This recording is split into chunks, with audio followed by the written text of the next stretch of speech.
Hi everybody, how are you doing this evening? Have I got an interesting story for you?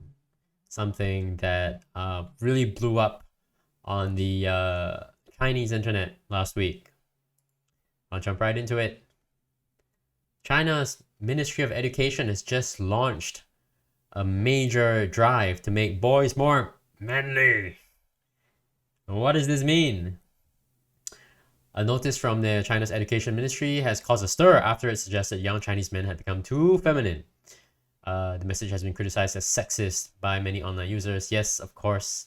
But some say China's male celebrities are partly to blame. This is really like smack in the middle of pop culture, and gender politics. And it's the first time, if you follow world news and social issues, this will be like no surprise. Like something that goes on all the time in the English speaking parts of the world. But it has finally come to China. So, look here. The proposal to prevent the feminization of male adolescents called on schools to fully reform their offerings on physical education and strengthen their recruitment of teachers, which in this context means male teachers. The sex advised recruiting retired athletes and people from sporting backgrounds and vigorously developing particular sports like football with a view to cultivating students' masculinity. It is a decisive push in a country where the media does not really allow for anything other than squeaky clean, socially responsible stars. But there were some earlier signs suggesting that a move was coming. Last May, a delegate of China's top advisory body, Si Zefu, said that many of China's young males have become weak, timid, and self-abasing. Oof, it's a big burn. So it's a very serious thing. Mr. Si said the home environment was partly to blame, with most Chinese boys being raised by mothers or grandmothers. Noted that the growing appeal of certain male celebrities meant that many children did not want to be army heroes anymore. So, in case you think that, oh wow, this is on the BBC, it's probably quite legit, but surely this is not. Would this be exactly what the Chinese actually say? I mean, look at this. Is this what the Chinese media actually reports as the root of the problem? That's so bizarre.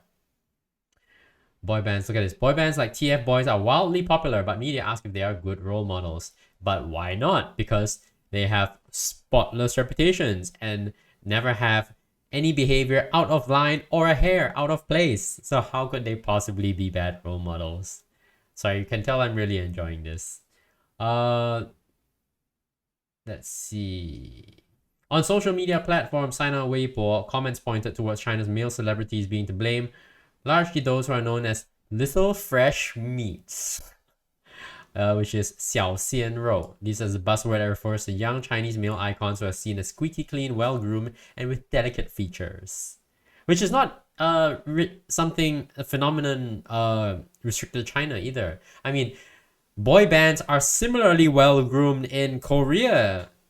So it is no surprise whatsoever. Okay, I'll show you the source. So here at the website of the Ministry of Education of China, this is the actual proposal. It reads here, 关于防止男性青少年女性化的提案. Means regarding the proposal to prevent the feminization of male youth. The ministry has the following responses, so on and so forth, pretty much in agreement with what was reported by the BBC, encouraging retired military servicemen to join the education system, I believe. Yeah, and there's definitely mention of more vigorous exercise and so on. And it has led to substantial amount of commentary. This is one of the popular articles, asked questioning. So on the proposal, to prevent the feminization of young men, what is exactly this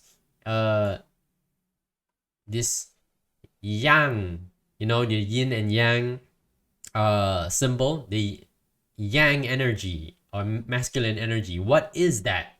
So it delves into the topic, asking what is this, and quoting Mr. Si Zefu over here who spoke about the topic in particular. He, through observation, found that the Chinese youth were weak, timid, and self-abasing, pursuing the little fresh meats lifestyle.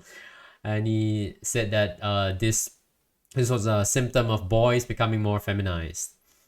He actually said a little bit more in the proposal. He actually laid out what he thought was the cause of this phenomenon, saying that while it is quite complex, this could be due to the one-child policy implemented in China, a consequence of which was that each child was a precious baby to its parents, and so was protected from all harm and not allowed to become tough, self-reliant young man.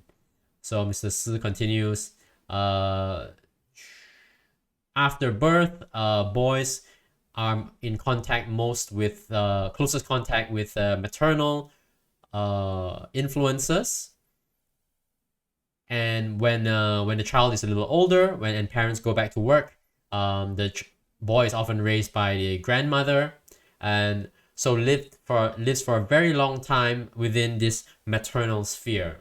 And he says, from the point of view of the educational environment, once the boy is of school age, most of his teachers will be female. So, with the influence, feminine influence for a long time, over a long period of time, these boys lack that masculine spirit. So that's what Mr. Si is claiming here. Now, I don't want to read the whole thing to you. Like before, I'm just taking the extracts that I think, are interesting to highlight. And rather than tell you, whether this is true or not, I want to take a step back and, pull this thread a little bit more. For your interest, you may have heard of BuzzFeed News. BuzzFeed is one of the internet's most popular channels or most popular websites for news, for entertainment. And they have a program called Try Guys, where 4 guys, try out all sorts of crazy things in a pursuit of learning and entertainment. So one of the things that they did was they decided to run an experiment to see which of the 4 of them was the most attractive man. And what they found was that all 4 of the Try Guys, who you can see here in all their glory, have dangerously low testosterone. That's so bizarre. Here. And this article is very unflattering towards them. The BuzzFeed Try Guys are a stereotypical group of beta male millennials that try various weird things and record their feminine reactions on YouTube. If you have the misfortune to watch any of their content, you probably notice something's a little off. You would be correct. Right. They try to find out who was the most attractive man in quotes. They all have below average levels, and 3 of them had dangerously low testosterone, which was actually true. This is a screen grab from the program. The normal testosterone score for an adult male ranges from 270 to 1070 nanograms per deciliter, with men aged from 25 to 34 averaging 617. And what did the BuzzFeed guys get? 363, which is within the range. But then the others were all like 259, 252, and 212, which is outside the normal range for adult males. In fact, how far outside of that range is it? Well, look here.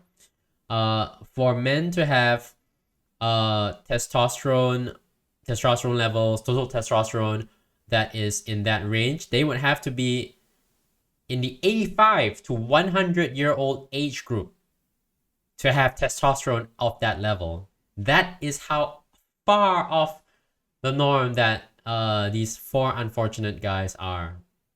So, what is going on? And actually, just purely from observation, so I'm going to take a leaf out of Mr. Si's book from the Ministry of Education. Just by observation, it does seem to be the case. There are more men around who would strike me as, you know, somewhat less masculine. And it turns out that that's not just my imagination either. It is a thing everywhere, especially in the industrialized world, it appears. So look at this from Reuters, reported in 2007. So it's been going on for a long time. In 2007, it's reported a new study has found a substantial drop in US men's testosterone levels since the 1980s. But the reasons for the decline remain unclear. I can tell you that they remain unclear to this day in 2021. The average levels of male hormone dropped by 1% a year. And as I remember, this is something that took place across all age groups. So it didn't matter what age you were. There was just a generalized drop compared to men of similar age from years ago. And not only is that prevalent in the United States, even in Europe. And this study of Danish men showed that contemporary Danish males have lower levels of testosterone than their fathers. Again, this is from some time ago in 2010.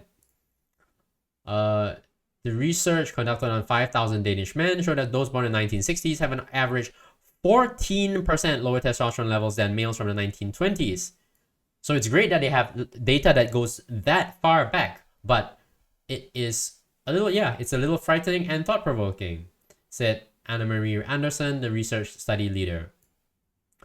So what is going on, right? What are the consequences of this? Well, there appears to be a decline in male fertility.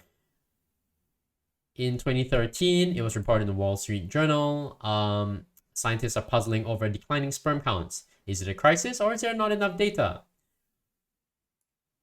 Here we go. This looks like it's about, yes. I think that this is a generalized trend, you know, taking place across many countries, Western developed countries. Experts from the European Society of Human Reproduction and Embryology debated the issue for an entire day. A recent analysis in France found that sperm concentration of men decreased by nearly 1/3 between 1989 and 2005.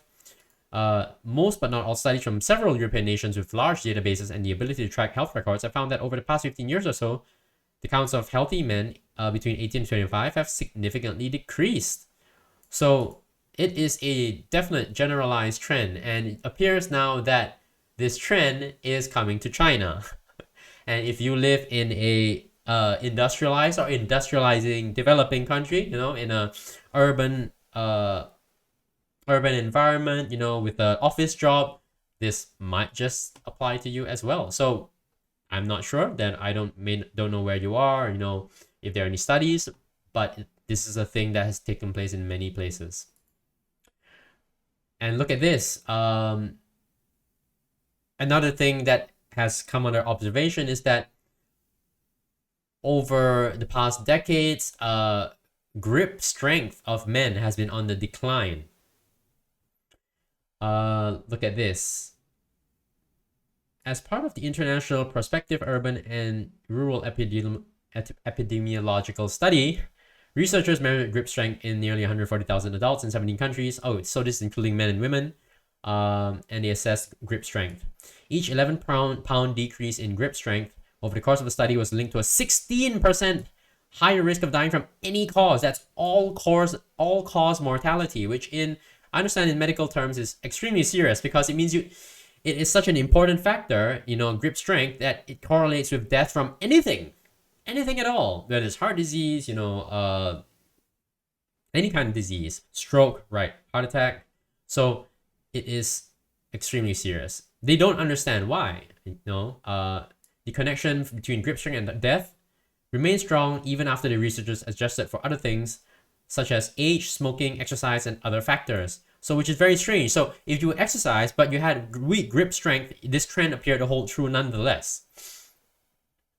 In fact, it's so strong, this correlation was so strong that grip strength was a better predictor of death or cardiovascular disease than even blood pressure. That's insane because we consider blood pressure to be, you know, closely correlated with cardiovascular disease. So if you have high blood pressure, there's a high chance of cardiovascular disease. You would be very worried if you had high blood pressure. But it turns out that if you have weak grip strength, you should probably be worried even more. And that's a very, very counterintuitive thing to say. But that is the case. And it is not a small study either. It's involving over 140,000 adults in 17 different countries, following for over 4 years. So it is really, really remarkable. Oh, yes. So this has been noted elsewhere, even before the Pure study, going back as far back. So the Pure study is really recent. Let me see here. Oh, sorry, no, this is 2015. So this is probably related. Right, look at this.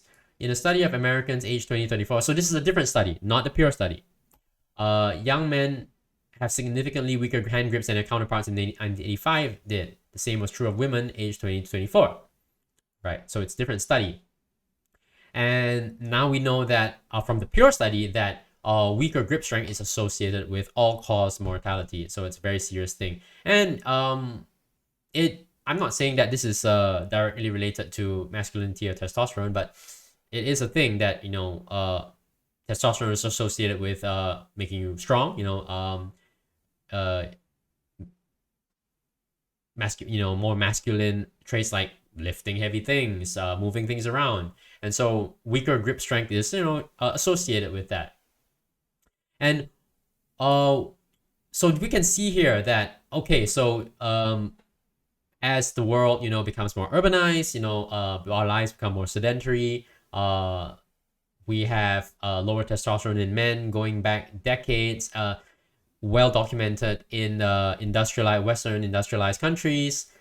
We have grip strength declining for men and women, and that is strongly correlated with all-cause mortality, which is remarkable, just unbelievable. I mean, I find it very hard to believe that, training your grip strength will actually lead you to a better, healthier life, but it correlates well, and perhaps, there's some underlying cause that affects both of these things together.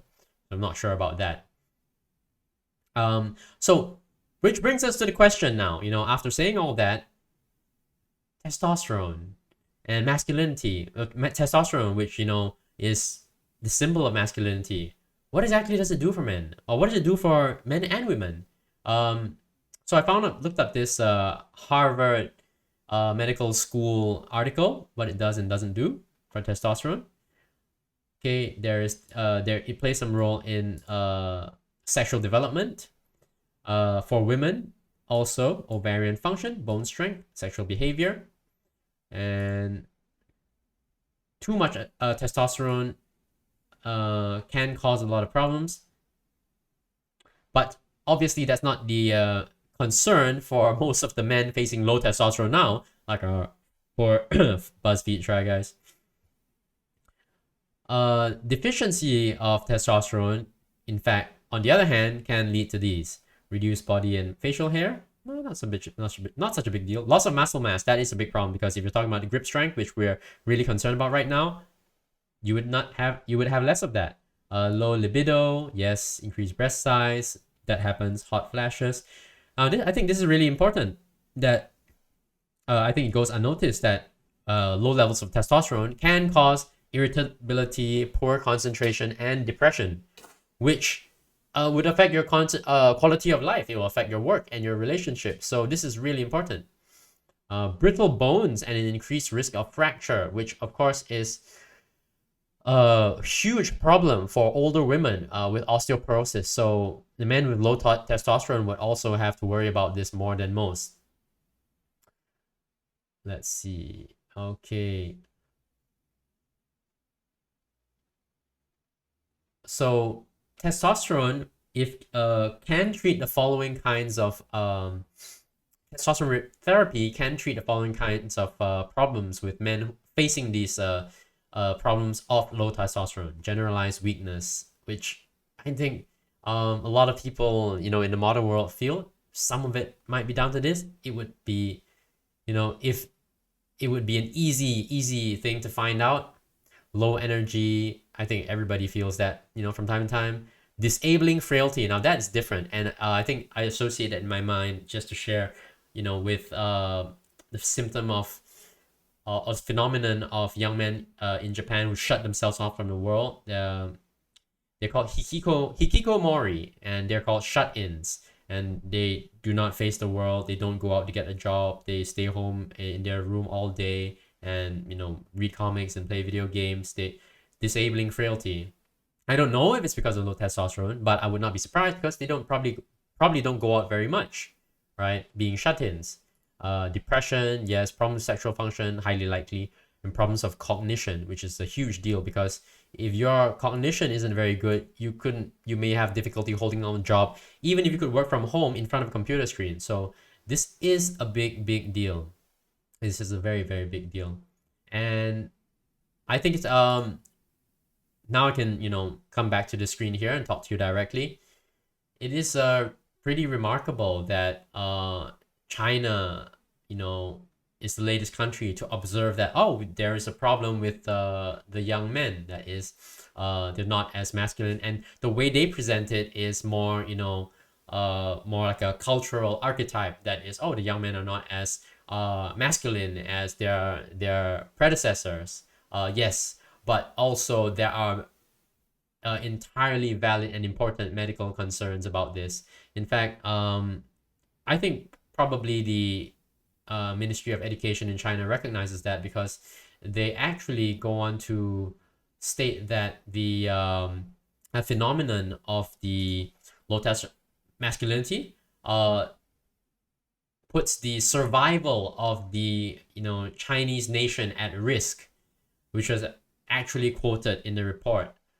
Which is remarkable because that's a huge claim to make. You know, if you make that claim lightly, you're liable to be, you know, laughed out of the room, you know, wherever you are. If you're in a meeting with high level powerful ministers, they'll laugh you out of the room. So it has to be, you know, really serious for you to step forward in public, on camera, you know, to the media, to the world, and say that. So I think it appears to be the case that they're taking this really seriously. And well, as a guy, as you know, I am pretty keen on seeing, you know, how that goes, because yeah, I do observe that masculinity doesn't seem to be so trendy nowadays. I do observe, and so, you know, I say this without judgment, and I think it's great that there's a lot of energy and a lot of time given to encouraging women to achieve their full potential, right? But I do observe that men have problems. Not to say that there aren't any. And maybe it is a good time to shine a spotlight on some of these issues. Give some of these men who are struggling the support they need, because in every society, I think we can all agree that we want to help the groups that are lagging behind for whatever reason, through no fault of their own, you know. I think very popular talk now about how, you know, the structure of society, you know, the systems of society, you know, a disadvantage or disfavor some people. And I think it makes perfect sense to see what can be done to help, you know, different groups get back onto an even footing, you know, with everyone else. So yeah, to that extent, I think it makes sense. So with that, you know, I hope that I have entertained you and educated you slightly with this video. Hope that, you know, it's given you plenty of food for thought. If you liked the video, please click the like button, subscribe below. Links are in the description if you want to read any of the material that I've shown you today. I'll talk to you next time in a new video. Till then, take care. Bye-bye.